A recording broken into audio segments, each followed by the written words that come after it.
છે કચ્છ પોલીસે સંવેદના દર્શાવીને લોકોનું દિલ જીતવાનું કામ કર્યું છે। વ્યાજખોરીના કેસમાં એક પીડિતની કહાની સાંભળી આ સમયે પોલીસે સંવેદના દર્શાવી અને એક દીકરી માટે કેક મંગાવી। આ દ્રશ્ય મુન્દ્રાના છે।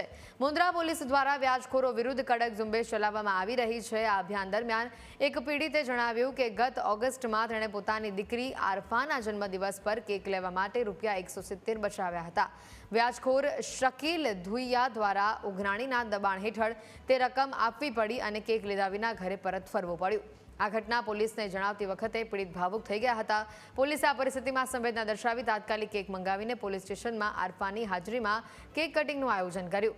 પોલીસે ઉજવણી બાદ તાત્કાલિક ધોરણે પરિવારને દુઃખ આપનાર વ્યાજખોરો શકીલની ઓફિસમાં દરોડા પણ પાડ્યા। ઓફિસમાંથી આરોપી શકીલ અને તેના સાથીઓની ધરપકડ કરવામાં આવી છે। આ રીતે મુન્દ્રા પોલીસ અને કચ્છ પશ્ચિમ પોલીસને નાગરિકોની સાથે સહાનુભૂતિપૂર્વક વર્તન કરીને તેમની સાથે હોવાનો સંદેશો પણ આપ્યો છે। ઘટનાના દ્રશ્યો સામે આવ્યા છે જ્યાં પોલીસની માનવતા અહીંયા સામે આવી છે।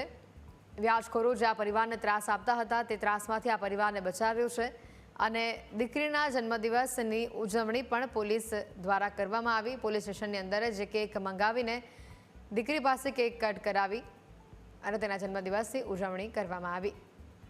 માનવતાનું ઉત્તમ ઉદાહરણ અહીંયા પોલીસ દ્વારા પૂરું પાડવામાં આવ્યું છે અને પરિવારને વ્યાજખોરોના ચુંગલમાંથી બચાવવામાં આવ્યા છે।